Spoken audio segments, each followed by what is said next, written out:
It started with a whisper that traveled through the marble halls of Buckingham Palace, bouncing off gilded walls and echoing in the minds of those who had devoted their lives to duty, tradition, and the unbroken line of succession. But what if that whisper carried a truth so devastating that it threatened to shatter everything the royal family had built for centuries? What if the last words of a king, words meant to be private, intimate, and binding, became a weapon that tore through the life of his own son? Before we continue, please hit the like button, subscribe to the channel, and turn on the notification bell for updates. Picture this: a quiet room in Clarence's house, soft daylight filtering through heavy curtains, and the subtle scent of old wood and polished brass. King Charles sits there, frail and pale, his body weakened by the relentless march of age and illness, yet his eyes are sharp, piercing, and unrelenting. Across from him, Princess Anne, his sister, stands poised, a lifetime of loyalty and honesty etched into her very posture. And somewhere beyond the doors, Prince Harry, a man shaped by the love and tragedy of his mother, is about to learn something that will change him forever. The air was thick with anticipation. Courtiers whispered in hushed tones, unsure of what to expect. In this moment, the palace, normally a stage for pomp, protocol, and meticulous control, was alive with an almost electric tension. Secrets long buried in shadowed corners were about to see the light. And Harry, oblivious to the storm about to hit him, thought he was simply visiting his father one last time before making plans to return to his own life, far away from the suffocating grip of royal expectation. But he could never have imagined what awaited him. It began with Charles's voice. Weak at first, strained from illness, yet carrying the authority of a man who had been groomed for power all his life. Every word was deliberate, measured, yet there was a tremor, an undercurrent of something unspoken, a tension that even and could feel pressing down on her like a weight. The king leaned forward, his fingers tapping lightly on the arm of his chair, and for a brief moment, silence filled the room. Then came the words, a simple request, yet one that carried a magnitude beyond comprehension. He asked and to reveal a truth about Harry, a truth that would redefine bloodlines, question loyalty, and leave a legacy of shock across the world. And, ever the dutiful sister, had been prepared for many confessions, many difficult tasks in her lifetime. She had watched her brother navigate wars of politics, court scandals, and the relentless scrutiny of the press. She had seen her family endure trials that would have crushed ordinary people. But nothing, absolutely nothing, had prepared her for this. She felt the gravity of the moment, the ethical and emotional turmoil that came with carrying the kind of secret that could shatter a life. Charles's eyes, though weakened by age, held an unmistakable determination, a silent insistence that this truth must be delivered, no matter the cost. And what was this truth? The words, when they finally came, were almost surreal. Harry, the beloved younger son, the boy who had grown up in the shadow of his elder brother, was not, in fact, Charles's biological child. James Hewitt, the man whose name had circulated in whispers and rumors for decades, was revealed as the true father. The implications were staggering, almost impossible to comprehend. Every instinct Harry had about his identity, his lineage, his place in the royal family, was about to be upended in a single, devastating revelation. Imagine the immediate reaction. Harry, who had spent his life trying to balance the legacy of Diana, the public scrutiny of the press, and the weight of royal expectations, now faced a collapse of identity that no one could have foreseen. He had always known tension existed in his family, had always sensed moments of distance from Charles, but the thought that his very bloodline was not what he believed. It was a betrayal of the deepest, most intimate order. And, standing before him, had to maintain composure, though her own heart was breaking.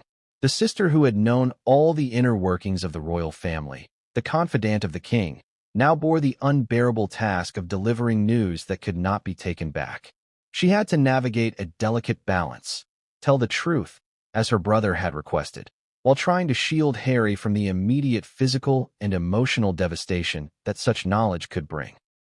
It was a tightrope walk between duty and compassion, between loyalty to her brother and loyalty to her nephew. And yet, the palace was not a forgiving environment for such revelations. The press would circle like vultures. Courtiers and advisors would whisper behind closed doors, speculating, analyzing, and leaking. Public perception, built carefully over decades, could unravel in a matter of hours. Succession plans, royal titles, and long-held traditions would suddenly become questions rather than certainties. William, ever protective of the monarchy's image and his own place within it, would be forced to confront a reality he had perhaps sensed but never confirmed. Camilla, poised for her own legacy, would find her position suddenly precarious, humiliated not by choice but by the unavoidable tides of truth. And Harry, caught in the crossfire of biological revelation and public scrutiny, would face a personal crisis that could redefine his entire existence. Harry's history made this even more poignant.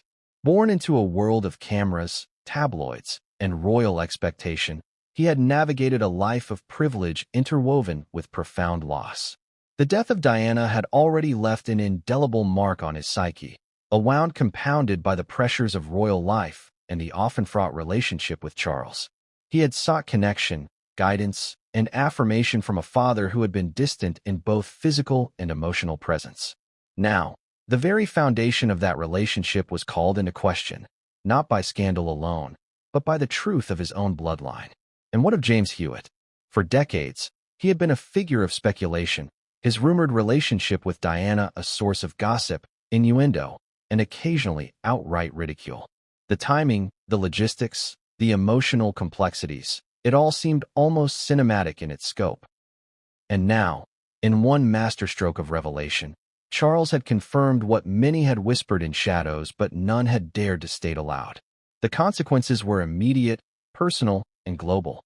As the seconds stretched into minutes, Harry's mind raced. Memories collided with speculation. Images of Diana, fleeting moments of affection, laughter, tension, and distant authority all became tinted with the new, unalterable truth. He questioned every interaction, every look, every word he had exchanged with his father. Was love enough to bridge a chasm created by biology? Could identity survive the collapse of certainty? Every facet of Harry's life, his relationships, his understanding of himself, his role in the monarchy, was now under scrutiny in ways that could not be undone. And, standing as the intermediary, felt the weight of history pressing down. Every choice she made in this moment would be dissected, analyzed, and remembered. She was not merely a sister delivering a message. She was the bearer of a secret that had the power to rewrite the narrative of the royal family, the monarchy, and the world's perception of it.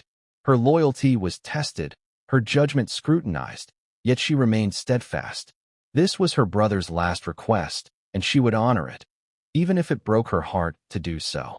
And the audience, the public, the world outside those palace walls, how would they process this revelation? How would a man, loved and followed by millions, suddenly find the ground beneath him gone? The emotional stakes were staggering. The intrigue, the betrayal, the irony, all of it coalesced into a moment so potent that it would define the narrative of the royal family for decades to come. But perhaps the most compelling question, the one that gnawed at every heart and mind in that room, was this: how does a son reconcile love for his father with the truth that the very bond he cherished was, in its most biological sense, a lie? How does one face the reality that identity, lineage, and family, the pillars of life itself, can shift in an instant, revealed by a king's final wish? The palace, usually a sanctuary of protocol and polished appearances, had become a crucible of tension. Every corridor seemed to hum with unspoken truths. Servants moved silently, their eyes cast downward, as if they could sense the weight of what was about to unfold.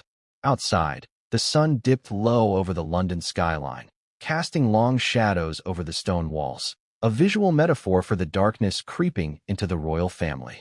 Charles's health had been deteriorating for months, though the public had been assured he was merely undergoing routine medical care. His appearances had become sporadic, frail, and almost ghost-like. But behind closed doors, the situation was far grimmer. Doctors had warned that his condition was critical.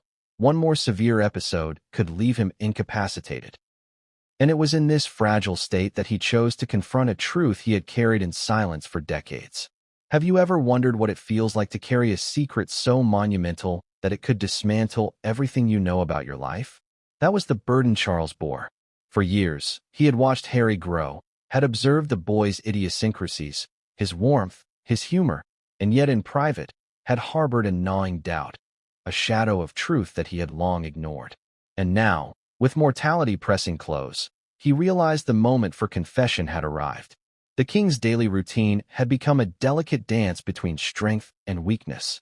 He would rise early, dressed meticulously, his posture commanding respect even as his body betrayed him.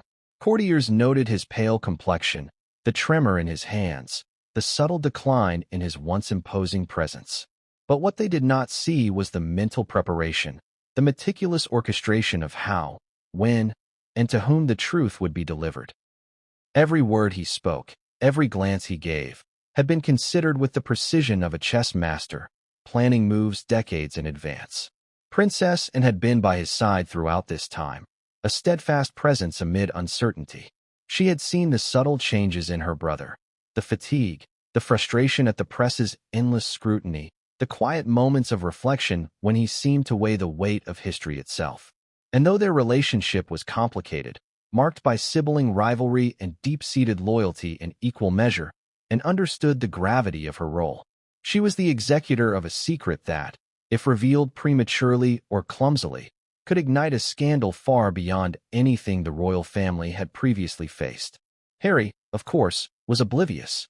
The younger son, ever energetic, ever impulsive, had been living a life that straddled two worlds, the public gaze of royalty and the private sphere of family intimacy.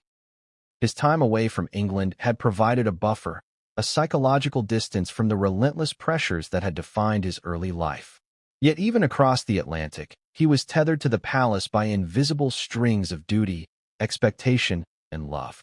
It was this juxtaposition, the fragility of Charles, the vigilance of Anne, and the naivety of Harry, that created a volatile mix, one that could ignite at the slightest spark.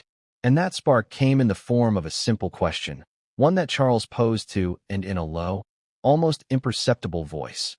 "Can you tell him what I cannot?" And had paused, her mind racing. Could she? Should she? The ethical dilemma was staggering. On one hand, loyalty to her brother demanded compliance. On the other, compassion for her nephew demanded restraint. How does one navigate such a moral labyrinth? How does a sister reconcile obedience with empathy, truth with mercy? Meanwhile, the palace staff moved like shadows, aware that history was being made within these walls. Guards shifted uneasily, maids paused in mid-step, and aides whispered behind closed doors, each sensing that the next few hours could be unlike any other in living memory. Rumors had begun to leak even before the formal revelation, rumors that Charles had something monumental to confess. But no one, not even the most seasoned royal correspondents, could have anticipated the nature of the revelation. Harry's life had been punctuated by moments of chaos, heartbreak, and triumph. From his mother's tragic death to the media storm that followed him across the globe, he had endured an extraordinary array of pressures. He had learned resilience, cultivated a public persona of stoic determination, yet underneath it all lay a vulnerability, an almost childlike yearning for validation from a father he had admired and occasionally feared. The contrast between public image and private reality is a recurring theme in the monarchy, but few episodes had exposed it as starkly as this one.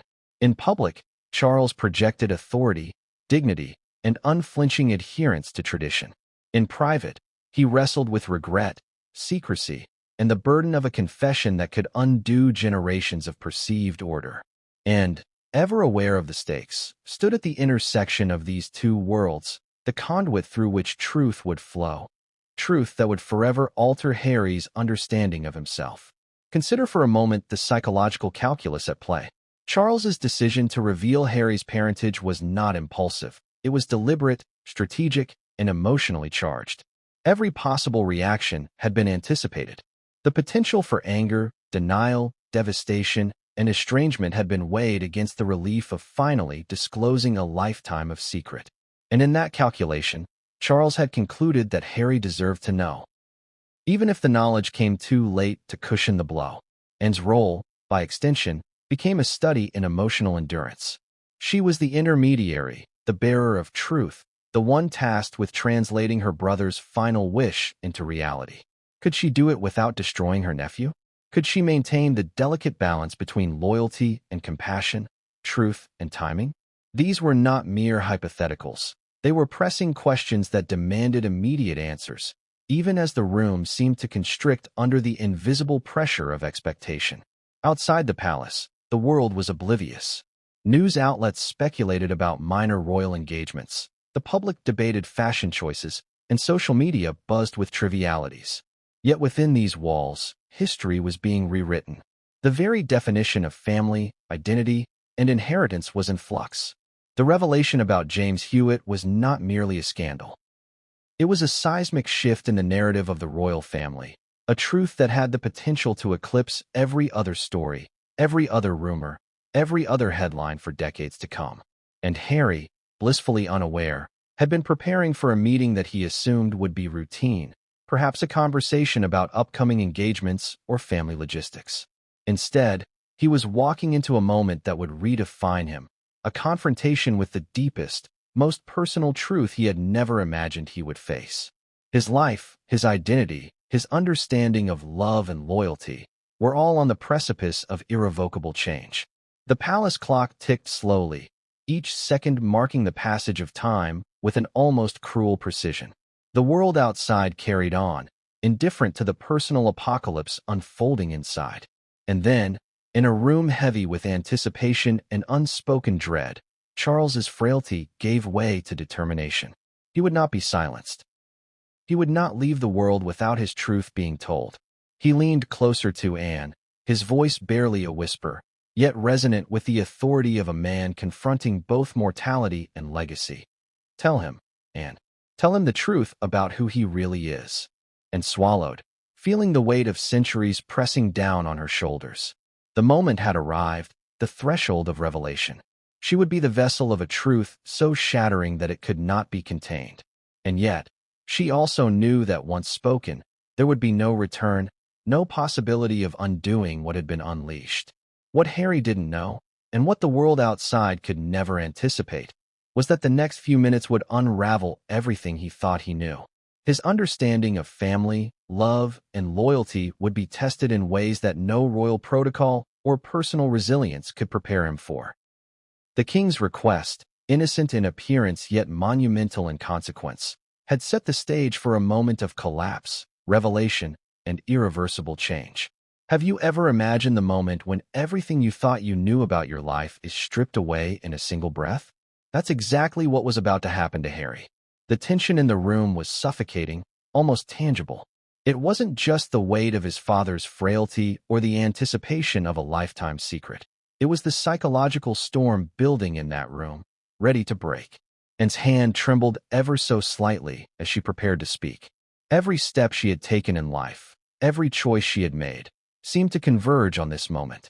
Her mind raced, torn between loyalty to her brother and love for her nephew.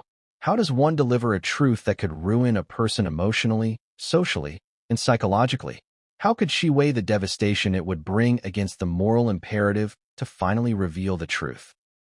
Harry entered the room, oblivious, his energy bright yet slightly restrained. He had sensed something was off. The air felt heavier than usual, charged with unspoken tension. The staff had been unusually quiet, their movements careful, almost ceremonial, as if they knew history itself was about to unfold. But Harry, conditioned by years of royal formality and media scrutiny, was unprepared for what he was about to hear. Charles, seated in his chair, looked frail but determined. His gaze, sharp and unwavering, pierced Harry's very soul. There was a gravitas in his demeanor that was impossible to ignore, a quiet command, a silent insistence that what was about to be said could not be avoided. "And," he said, his voice hoarse but resolute, "the time has come. Tell him," and took a deep breath, trying to steady herself. Her voice, when it emerged, was calm but laced with an intensity that sent a chill down Harry's spine. "Harry," she began, "there's something you need to know. Something your father asked me to tell you." Harry's brow furrowed. His mind raced. Could it be about a family decision? A change in inheritance? Another royal expectation? He had faced scandals before, media storms, rumors, But nothing had ever felt this heavy, this immediate, this personal. "What is it?" he asked, his voice steady. But there was an undercurrent of unease. And paused, a deliberate silence that stretched the room into a vacuum. Then she spoke the words that would forever alter the trajectory of Harry's life. "Your father. He wants you to know the truth about who your real father is. He's not Charles's biological son." The words landed like a bomb. Harry blinked, unable to process. Did she just say what he thought she said? Not his father? Not Charles. The man he had idolized, feared, and loved, the king himself, was not his biological parent? The room seemed to tilt. Time slowed. Harry's heart raced, each beat echoing in his ears like a drum of impending doom. The walls of the palace, usually a fortress of history and stability, now felt like they were closing in. His world, everything he had ever known about family, legacy, identity, was fracturing in real time. And continued, her voice steady, almost rehearsed, though the tremor in her hands betrayed the gravity of her words. "James Hewitt is your biological father." The name hit Harry with the force of a tidal wave. James Hewitt, the cavalry officer, the figure long rumored but never confirmed, the shadow in the backdrop of whispers and scandals, was now his biological father. Every memory, every shared moment, every interaction with Charles flashed through his mind, reframed in an instant. Was the love he felt real? Was the bond he cherished authentic, or merely an illusion built on decades of careful concealment? For a moment, Harry was speechless. The shock rendered him motionless, suspended between disbelief and the crushing weight of reality. How does one reconcile the father who raised you with the man whose DNA courses through your veins? How does one navigate the complex web of loyalty, anger, grief, and identity when the very foundation of your existence has been rewritten? Anne's eyes softened. She had anticipated this reaction, had imagined it in countless scenarios, yet nothing could fully prepare anyone for the raw intensity of Harry's initial response. I don't understand," he whispered, voice breaking. "How, why?" And swallowed, the emotion heavy in her chest. "It's complicated," she said. "Your father made a choice decades ago, a choice that he believed was necessary at the time. He asked me to tell you now, because he knew he might not have much time left." The complexity of the situation was staggering. Charles had raised Harry, loved him in his own way, guided him through the perils of royal life, all while carrying a secret that would shatter the very identity Harry had constructed. And now, in the twilight of his life, the king had entrusted him with the impossible task, revealing that Harry was not, in fact, his biological son. Questions swirled in Harry's mind. How could this have gone unnoticed for so long? How could he have been so close to Charles and yet fundamentally separate from him? Every birthday, every holiday, every personal milestone now carried a weight of irony and betrayal. The very concept of trust seemed to warp, leaving a cavernous void where certainty had once resided. And then came the emotional reckoning, the anger, the grief, the confusion. Harry's voice, once composed, began to tremble. "You mean all this time, I wasn't his? I'm not Charles's son," and nodded solemnly. "I know it's hard to accept, but the truth cannot be hidden any longer."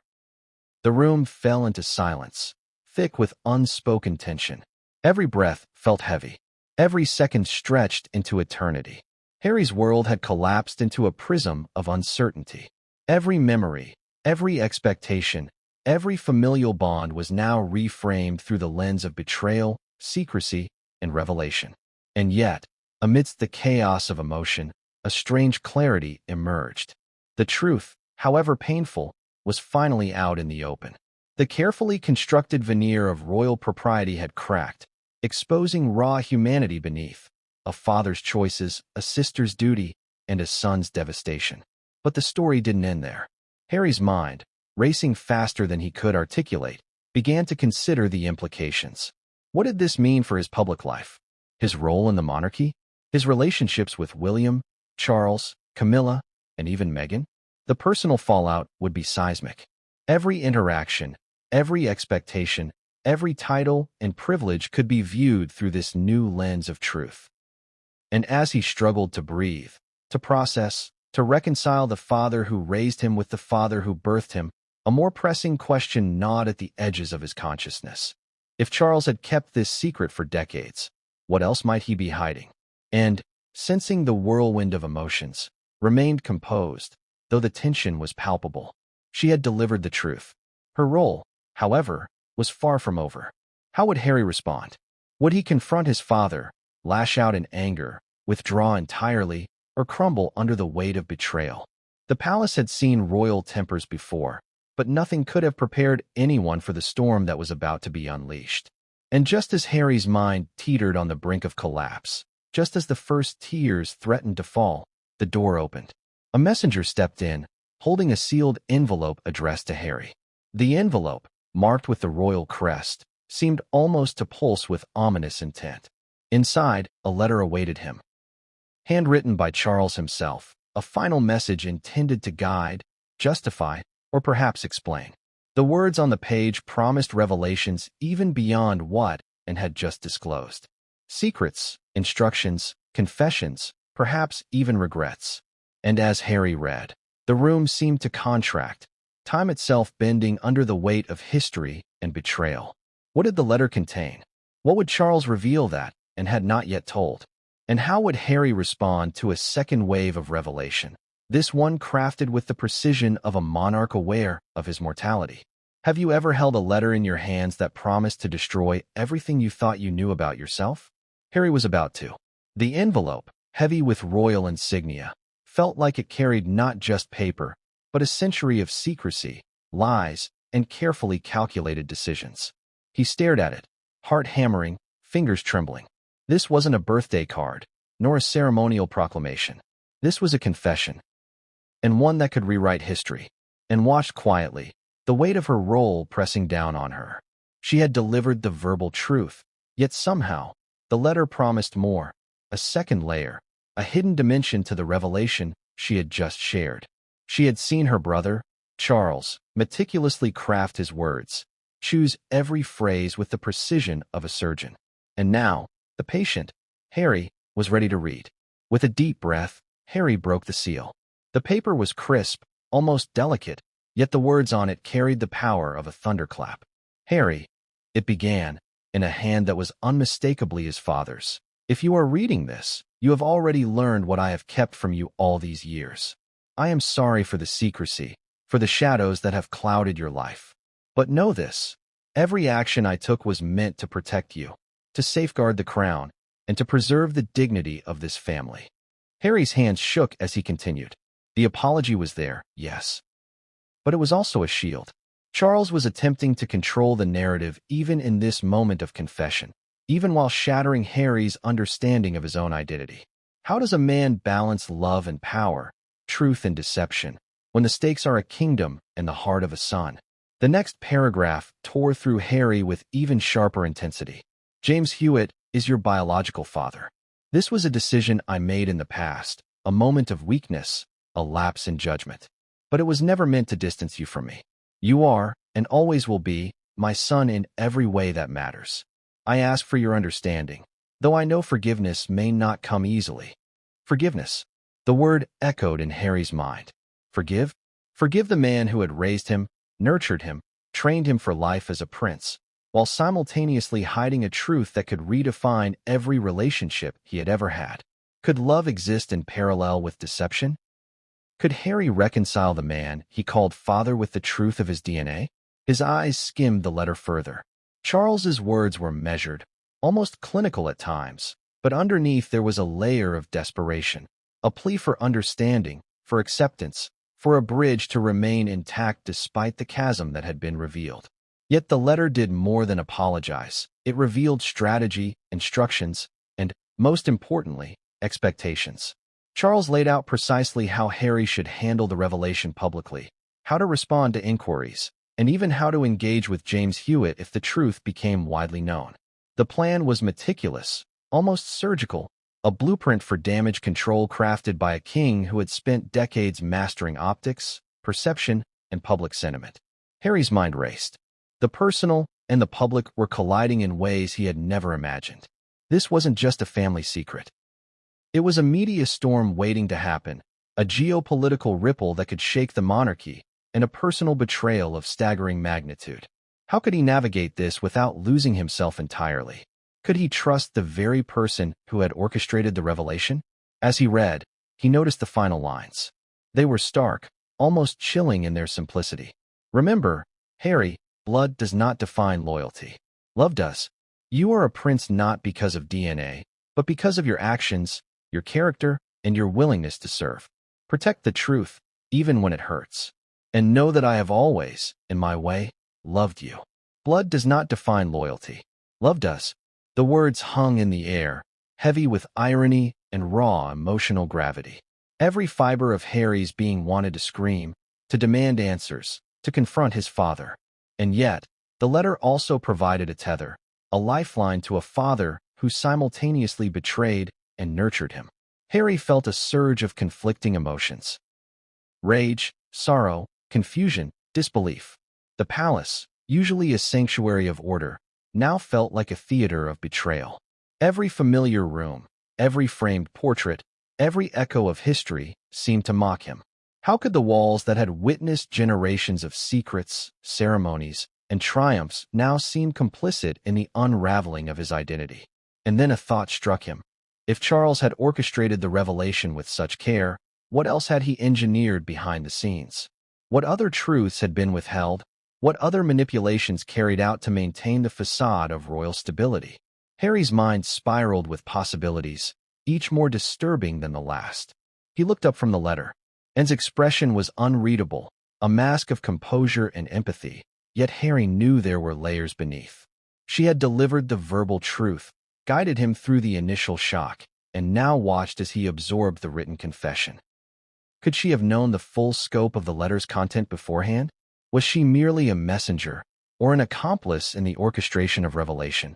Harry's gaze drifted to the window, to the sprawling grounds of the palace that had always symbolized legacy, power, and security. Now, every tree, every corridor, every echoing step of the guards seemed imbued with the weight of deception. The foundations of his life had shifted. Nothing felt stable. Nothing felt safe. And then came the call from a distant staff member, a warning that the media had somehow caught wind of a potential scandal. Rumors were already circulating, whispers growing louder with every passing minute. The letter had not only exposed a personal truth, but also set the stage for a public storm, one that could engulf Harry, Charles, and the monarchy in unprecedented ways. Harry's hands trembled. The room, heavy with silence moments before, now seemed suffocating. He realized that the letter was only the beginning. The revelations it contained were just the spark. The explosion was yet to come. Every decision he made in the next hours, days, and weeks would have consequences not just for himself, but for the royal family and the institution it represented. And amidst the whirlwind of shock, disbelief, and emerging anger, a single, undeniable question crystallized in Harry's mind. If Charles had gone to such lengths to control the revelation, what had he left unsaid? What truths remained buried, waiting to emerge at the most inopportune moment? Have you ever felt the world collapse around you, even when it looks perfectly intact from the outside? For Harry, that moment had arrived. Alone in the Red Room, a chamber whose walls had witnessed decades of royal history, whispers, and confessions, he finally allowed himself to confront the enormity of the revelation. The letter, Charles's verbal confession, and poised delivery. Each had delivered a blow to his identity, but now, in solitude, the true weight hit him. The room itself seemed to mock him. Heavy drapes filtered the sunlight into long, somber streaks, casting shadows across antique furnishings and gilded portraits of monarchs past. Harry sank into a chair, feeling as though the walls were closing in. Each tick of the clock sounded like a drumbeat of judgment, a reminder that time would not stop for his heartbreak. He was alone, completely alone, and the truth he had just learned was a poison running through his veins. How does a man reconcile a lifetime of love and loyalty with the knowledge that the man he called father is not, in fact, his biological parent? Harry's thoughts spun in circles. James Hewitt. The name alone, once whispered in tabloids, now carried the crushing weight of undeniable reality. Every memory of childhood, every lesson, every fatherly embrace was suddenly reframed. Was it all genuine, Or had there been a shadow of deceit woven into every moment? He replayed his earliest memories: horseback riding with Charles, hunting trips, late-night talks about duty, honor, and the responsibilities of royalty. Had those moments been real? Had the love been authentic? Or had they been carefully orchestrated gestures meant to mask a lie that would eventually emerge in the most devastating way? And then came the anger. It was raw, unfiltered, and all-consuming. Not just at Charles, but at the world that had kept this secret from him. The palace, the advisors, even and in some small way, everyone had participated in a carefully managed deception. How could a family, a monarchy, maintain such a facade for decades without a thought for the emotional carnage it might cause? Harry's hands trembled as he reached for a photograph on the nearby mantel. A picture of himself as a child, beaming with innocence, Charles standing behind him with a proud smile. His fingers brushed the frame, and for a moment, he felt a surge of nostalgia and betrayal intertwined so tightly he couldn't separate them. Every childhood triumph, every milestone, suddenly carried a double meaning. What had been real? What had been a calculated performance? He tried to breathe, tried to ground himself, but the room seemed to shrink with every inhale. The Red Room, a space that had always felt grand and secure, now felt like a cage. The weight of the truth pressed down on him with every heartbeat, each one echoing in the chamber like a drum of doom. Harry felt his knees buckle. He slid to the floor, pressing his forehead against the cool marble, trying to make sense of the senseless. Tears came, unbidden, not just of sorrow, but of rage, betrayal, and confusion. He had always imagined this, being hurt by the pressures of royalty, by public scrutiny, but never like this. Never by the very person who had raised him, loved him, and prepared him for a life he now realized had been built on a foundation of hidden truths. And yet, amidst the tidal wave of despair, a flicker of clarity emerged. Harry realized that he had choices. He could crumble entirely under the weight of this revelation, or he could reclaim his narrative. He could decide who he was, independent of biology, independent of Charles's decisions, independent of the palace itself. The question, however, was whether he could do it without letting the fury consume him first. He recalled the words at the end of the letter: "Blood does not define loyalty. Love does." They were meant to console, to guide, to soften the blow. But in that moment, they felt hollow. Love, loyalty, they were concepts now marred by deception. How could he trust the intentions of those who had hidden the truth for so long? How could he navigate a world where every relationship, every gesture, every word was potentially tainted by secrecy? And then came the memory of Anne's expression. Composed, controlled, almost clinical in her delivery. Could she truly have remained neutral? Or had she been complicit, knowingly carrying out Charles's request to reveal this truth at the precise moment? Harry felt a surge of anger again, tempered by confusion. Family loyalty was supposed to be unshakable, yet here it was, fractured, manipulated, weaponized.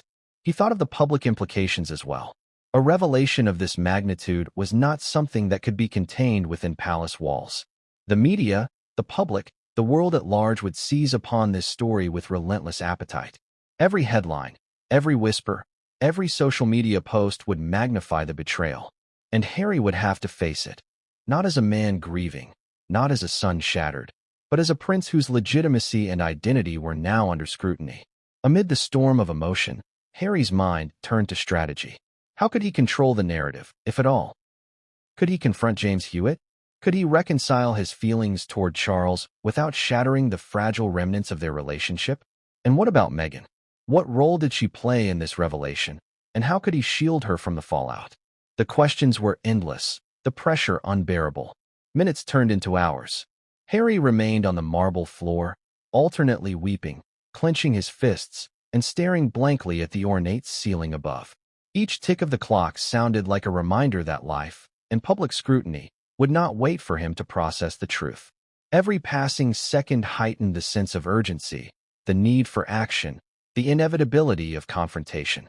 And then came a knock at the door, a hesitant, almost imperceptible sound. Harry froze. For a moment, the possibility of interruption felt like an intrusion, an invasion into his private grief. But then the thought struck him. Perhaps it was not an intrusion, but an opportunity. Someone outside these walls had the potential to help him navigate the storm, to provide counsel, to guide him toward the choices he needed to make next. He rose slowly, a trembling figure bathed in the slanted afternoon light. The knock came again, firmer this time. Heart pounding, he moved toward the door, each step a struggle against the whirlwind of emotion threatening to consume him entirely. And when he opened it, he found a figure he had not anticipated, someone whose presence would force him to confront not just the truth about his parentage, but the hidden machinations, alliances, and secrets that had shaped his entire life. But what came next would change everything, and no one saw it coming. Have you ever witnessed someone you love break into pieces before your very eyes, and felt utterly powerless to stop it? That was Megan in that moment. She had known Harry carried the weight of expectations, criticism, and royal obligations, but nothing, absolutely nothing, had prepared her for the magnitude of what she was about to confront. She arrived at the palace, summoned urgently by a discreet message from Harry himself. The words were short, cryptic, yet loaded with anxiety. You need to see this. Now, Megan's mind raced with possibilities. A scandal? A leak? A health scare? Every scenario seemed plausible.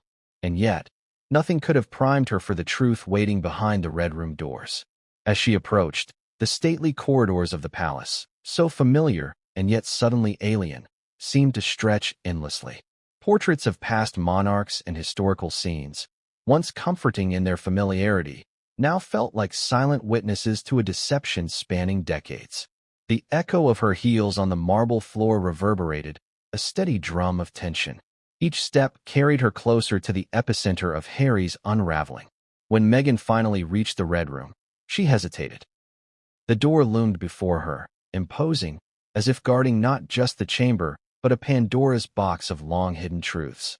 She could hear the faintest sound, Harry's breathing, uneven, ragged, laced with a mixture of fear, sorrow, and something deeper, something primal. Her hand hovered over the handle. She took a deep breath, and in a single motion, entered. The scene that met her eyes was unlike anything she had anticipated. Harry, usually composed in public and private, sat slumped against the marble fireplace, face pale, eyes hollow. The photograph on the mantel, a seemingly innocent image of a smiling Charles with young Harry, was now a cruel relic, a visual representation of a lifetime of falsehoods. Megan's heart clenched. She had seen heartbreak before, but this was monumental, tectonic in scale. Harry, she whispered, almost afraid to break the silence, but also desperate to reach him.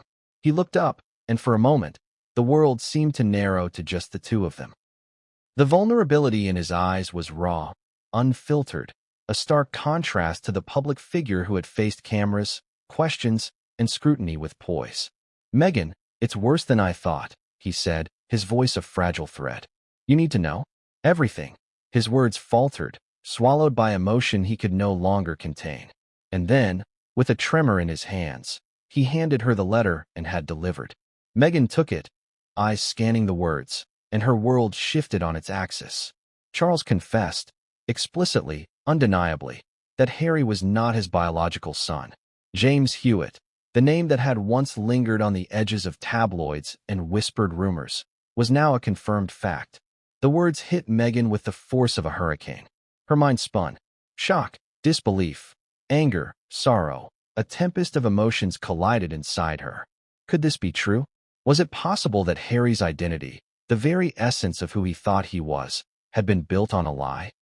And yet, the handwriting, the official seal, the precise phrasing, everything pointed to authenticity. The truth, undeniable and brutal, stared back at her. Megan sank into the nearest chair, gripping the letter as if it were a lifeline. She thought of the public, of the media, of the endless scrutiny that would follow. How could they process this? How could Harry survive the inevitable storm? And yet, she also realized that she had a role to play, not just as his wife, but as a shield, a confidant, and a strategist. Questions cascaded. Why had Charles waited until now? Why reveal this truth through Anne, rather than confronting Harry directly? And perhaps most hauntingly, what did this mean for their children? The notion that legacy, bloodline, and identity could be manipulated in such a personal and profound way was staggering. Megan felt a deep, visceral rage at the orchestrated cruelty of it all. She looked at Harry. He was silent now, eyes staring into some distant, painful memory. "I've carried this my whole life," he whispered. "And now, I don't know who I am anymore." Megan reached for his hand. Firm, steady, grounding. "Harry, listen to me," she said, voice low but resolute. "You are more than bloodlines, more than titles, more than secrets. You are Harry, the person who has faced every challenge, every scandal, every burden with courage. This doesn't define you. We'll get through it. Together." But even as she spoke, Megan knew that words alone would not suffice. The revelation was seismic, a cataclysmic blow that would ripple through every facet of their lives. Public appearances would be scrutinized. Interviews would be dissected. Every ally and adversary alike would sense vulnerability and seek to exploit it. And the palace itself, its history, its power structures, its hidden loyalties, loomed like a shadow over them both. Her mind turned to strategy, to survival, to navigating a landscape that had suddenly become treacherously unpredictable. Could they confront Charles directly? Could they demand answers, demand accountability, demand acknowledgement of the emotional devastation he had wrought? Or would that only provoke further manipulation, another wave of calculated control from a man accustomed to power and secrecy?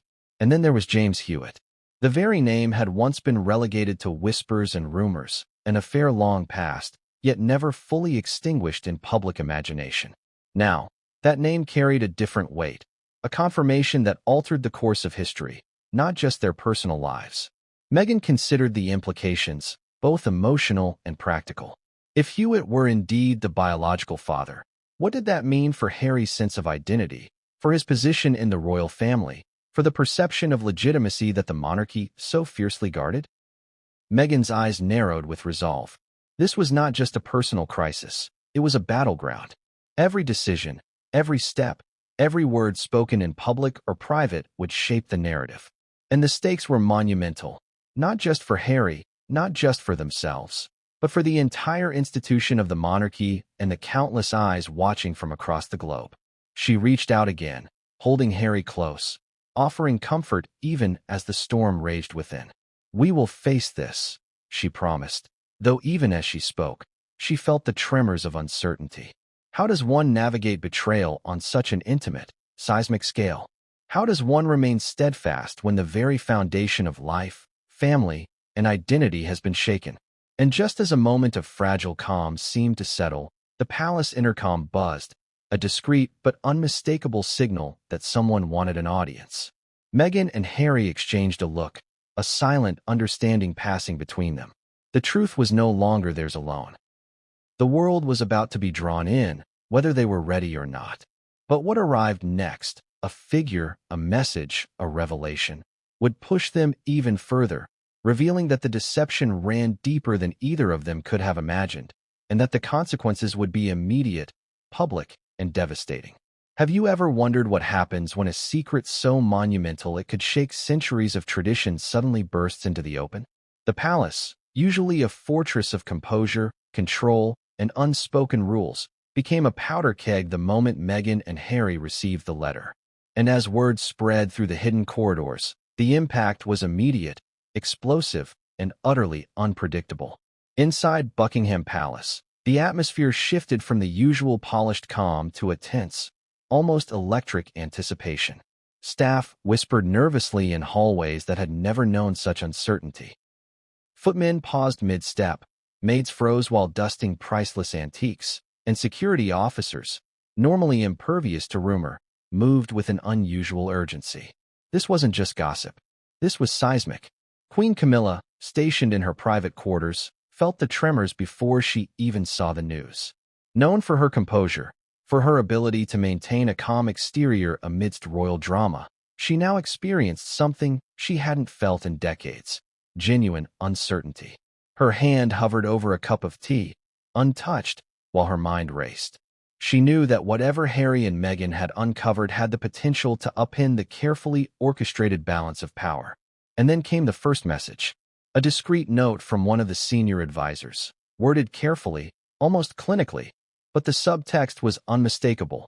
Charles's secret was out. Harry was not his biological son. In that moment, Camilla's carefully maintained poise cracked ever so slightly. A flicker of panic crossed her features. Not because she doubted her position, but because she knew the dominoes of public perception were about to fall in ways even she couldn't control. Meanwhile, Princess Anne received her own coded alert, the palace's internal communications vibrating with subtle urgency.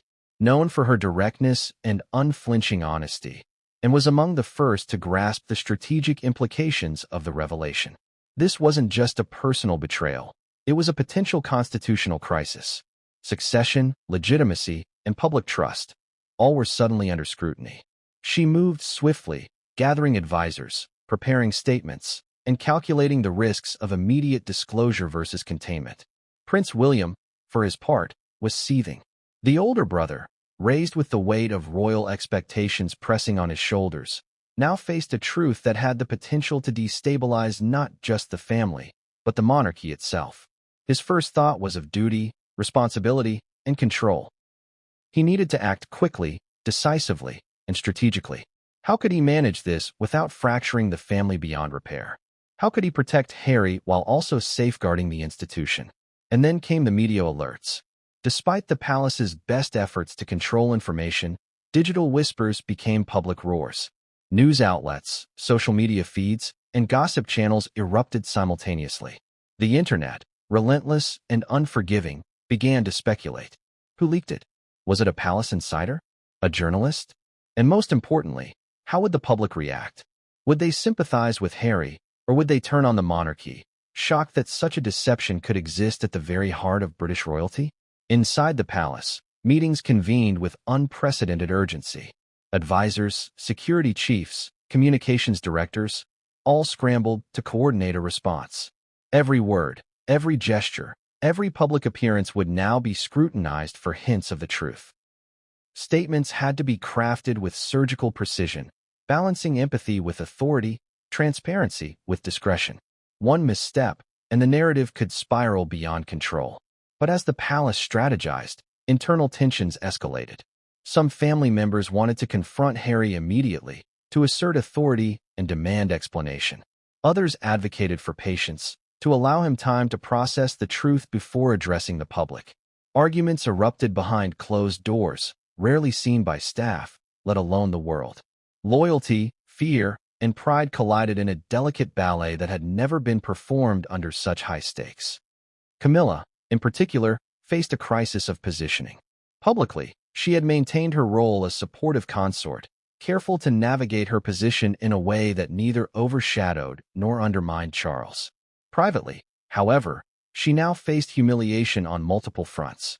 If Harry chose to go public, if the truth became widely known, Camilla risked being perceived as complicit in, or at least a beneficiary of, the long-hidden deceit. Her advisors urged caution, advising careful phrasing, controlled interactions, and strategic appearances. Yet beneath it all, a simmering anxiety grew. The ripple effect extended beyond immediate family.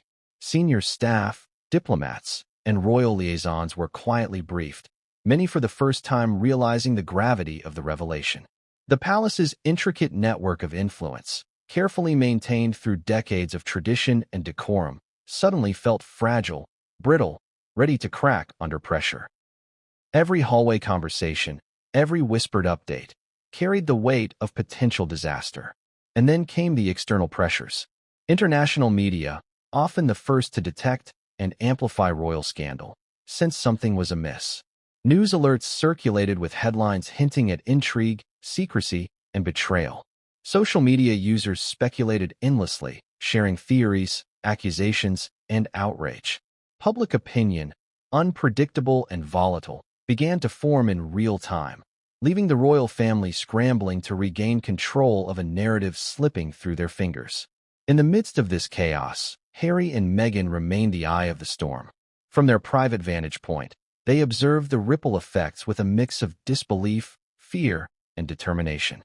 Every decision they made now would be magnified, dissected, and debated on a global stage. They knew that acting too quickly could provoke backlash. Acting too slowly could be interpreted as weakness or complicity. The stakes were unprecedented. And yet, even as the palace attempted damage control, a deeper, more insidious threat loomed: leaks from within. Staff members, advisors, and insiders, some loyal, some opportunistic, began to play subtle games, testing loyalties, gathering leverage. Secrets within secrets started surfacing. Who knew what, and when would they reveal it? Every conversation became a potential minefield. Every move was fraught with consequence. Then, just as a fragile equilibrium seemed to settle, a senior aide delivered a message that would ignite another layer of panic. A media outlet had obtained an unverified claim suggesting a direct link between the revelation about Harry's parentage and decisions made decades earlier by Charles. If this narrative gained traction, it would not only implicate Charles, but also challenge the legitimacy of past royal decisions, casting a shadow over the monarchy's integrity itself. Camilla froze. William's jaw tightened, and his eyes narrowed. Every member of the palace felt the implications reverberate through their bones. The carefully constructed facade of control, authority, and decorum was crumbling. And outside those palace walls, the world was watching, hungry for drama, scandal, and resolution. Every advisor, every family member, and every palace official understood one unspoken truth. This was no longer a private matter. It was a public reckoning. The reaction of the royal family would determine not just the fate of individual members, but the perception of the monarchy itself. And in that realization lay both opportunity and danger, a precarious balance between loyalty and survival. But just as they began to strategize their next move, a second, even more shocking message arrived. A whisper of a secret so explosive it threatened to overshadow the revelation about Harry's parentage entirely. This was no longer just about family dynamics, succession, or scandal.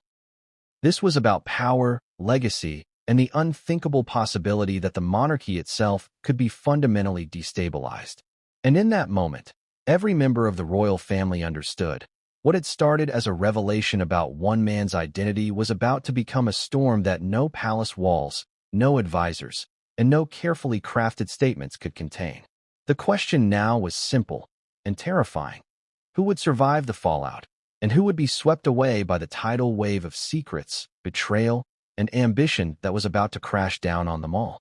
What would you do if history suddenly demanded you make a choice that could change everything: your family, your life, and the fate of an entire nation? Imagine being Prince William, standing in a palace corridor still echoing with whispers about secrets that should never have existed, and realizing that every moment you hesitate risks losing control over a storm that's growing by the second. The revelation about Harry's parentage had not only shaken the royal family, but also cast a shadow over King Charles himself. And William, the heir apparent, now faced a choice that no one had anticipated: act decisively or watch chaos engulf the monarchy. The first thought in William's mind was duty. But not just duty to the crown, duty to the people, to history, and, most importantly, to the fragile legacy of the family he was born into. He had spent decades preparing for this moment, though he had never imagined it would arrive under such scandalous circumstances. The rehearsed lines, the public speeches, the carefully choreographed royal appearances, they all suddenly felt inadequate. How could he assume leadership in a time when trust itself had been fractured? As he paced the room, his aides standing silently, William's thoughts turned inward. He had always admired his father, respected his resilience, his determination, and his ability to project authority even under pressure. Yet, the man he now saw was a shadow of that image. Doctors had ruled Charles medically unfit to continue his duties, and the revelation about Harry's parentage only magnified the perception of instability. William realized that the monarchy could not survive another scandal of this magnitude if it wasn't addressed swiftly. The decision, though heavy with personal and emotional consequence, had to be made. William's mind raced with calculations, strategies, and contingencies. Should he address the nation immediately or wait for the palace machinery to prepare an official statement? Should he move first, asserting his authority, or risk appearing opportunistic by waiting? Every option carried profound implications. Acting too quickly could be seen as power-hungry. Acting too slowly could appear indecisive. And in the midst of this storm, public opinion, volatile, relentless, and unforgiving, loomed large over every potential move. The advisors around him, some loyal, some opportunistic, offered their counsel. "William, this is unprecedented," said one senior aide, voice tinged with urgency. "The public expects stability. The monarchy expects leadership. You must act before misinformation spreads." Another, more cautious, warned, "We must tread carefully. If William moves too hastily, Camilla and Charles could perceive it as a betrayal, and the media will interpret it as a power grab." But William already knew that hesitation was a luxury he could not afford. The stakes were too high. He thought about the optics, the history, the expectations. The crown was not just a symbol. It was a responsibility, a beacon of continuity in a world increasingly skeptical of tradition.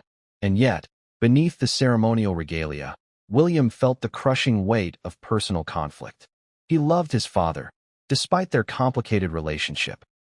He admired Camilla's diplomatic skill, even if he resented the precarious position she had carved for herself.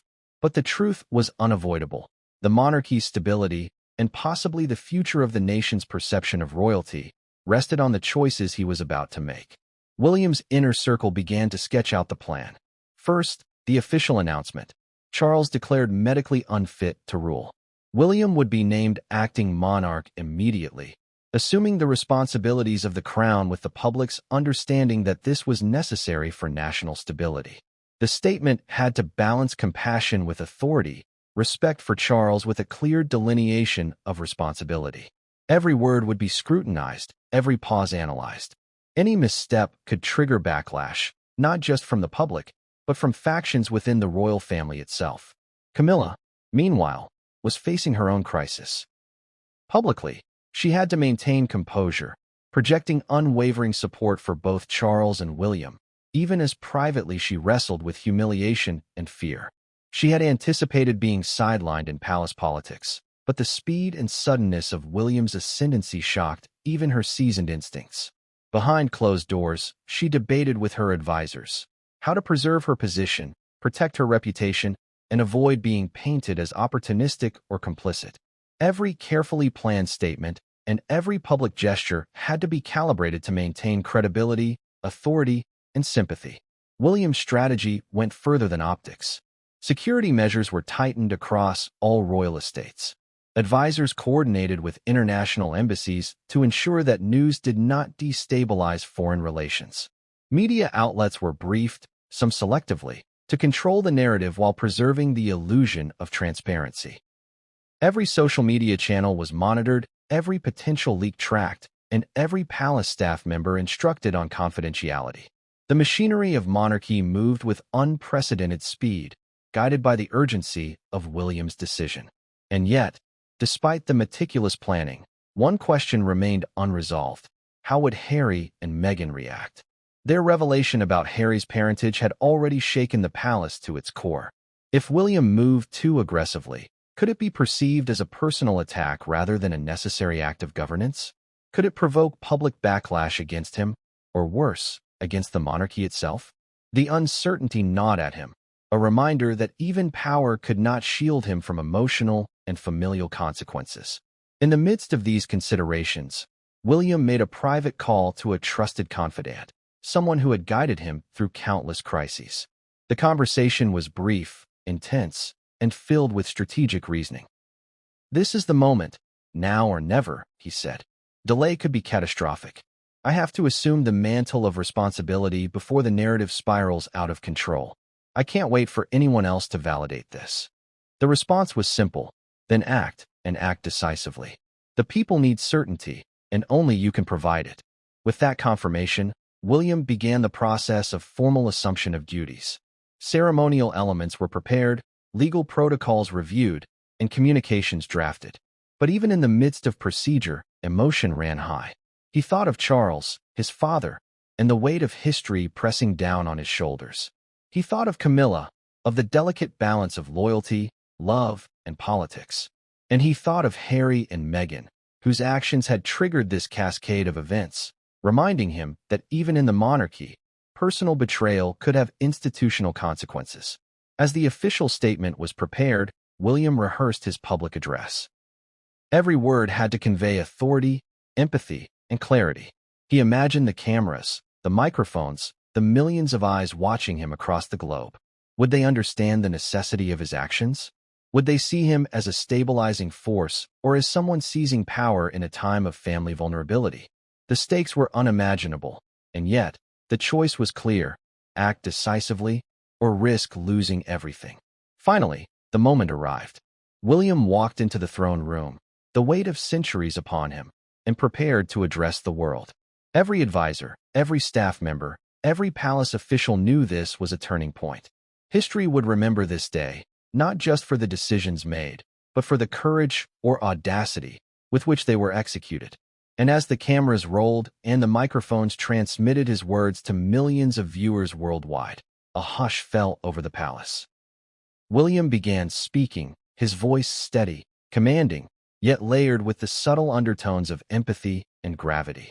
He acknowledged the unprecedented circumstances, recognized his father's lifelong dedication, and explained the necessity of assuming duties due to medical advice and institutional stability. But even as he spoke with precision and clarity, a shadow lingered. One question loomed over every word, every gesture, every glance. Would this be enough? Could William's decisive action quell the rising tide of speculation, scandal, and family tension? Or would it ignite a chain reaction far beyond anyone's control, threatening to engulf not just the royal family, but the very institution they were sworn to protect? Because what William didn't yet know was that the ripple effects of his decision were only beginning. Behind palace walls, in rooms filled with whispers, secrets, and strategic plotting, forces were already moving. Allies would align, adversaries would strike, and the public, ever hungry for drama, would weigh in with a ferocity that no protocol could contain. And in that moment, one certainty crystallized. William had acted decisively, claiming the crown earlier than anyone had expected. But the consequences, both immediate and far-reaching, were about to hit the monarchy like a tidal wave. Have you ever watched someone's carefully constructed world collapse in front of their eyes? Imagine Camilla, standing in a room that moments ago felt secure, surrounded by advisors, aides, and the constant hum of palace activity. And then, without warning, the announcement hits. William has assumed the crown early. Charles is medically unfit, and Camilla, who had spent decades cultivating influence, suddenly finds herself sidelined, humiliated, and scrambling to grasp the reality of her new position. It was not just the public announcement that rocked her world. It was the speed, the precision, and the clarity with which William executed his decision. Camilla had always understood that royal politics were delicate, that loyalty was a currency measured in gestures, appearances, and quiet influence. Yet, despite her experience and her instincts, she was caught off guard. In the palace corridors, whispers traveled faster than she could intercept, each step echoing like a reminder of how quickly power could shift. Privately, Camilla's thoughts were a whirlwind of disbelief and rage. How could William act without consulting her first? How could he disregard the delicate balance she had worked to maintain between Charles, the royal family, and the public? She had positioned herself carefully over the years, navigating the treacherous waters of public opinion, familial resentment, and palace intrigue. And now, in one swift move, William had not only taken control, but had exposed vulnerabilities she thought were hidden, making her look weak, reactive, and powerless. The first calls she received were from her closest allies, advisors who had shared her strategy, confidants who had helped her plan every public gesture, every charitable initiative, every carefully crafted public appearance. Their voices, while sympathetic, carried undertones of fear. "Camilla, this is unprecedented," one said. William moved faster than anyone anticipated.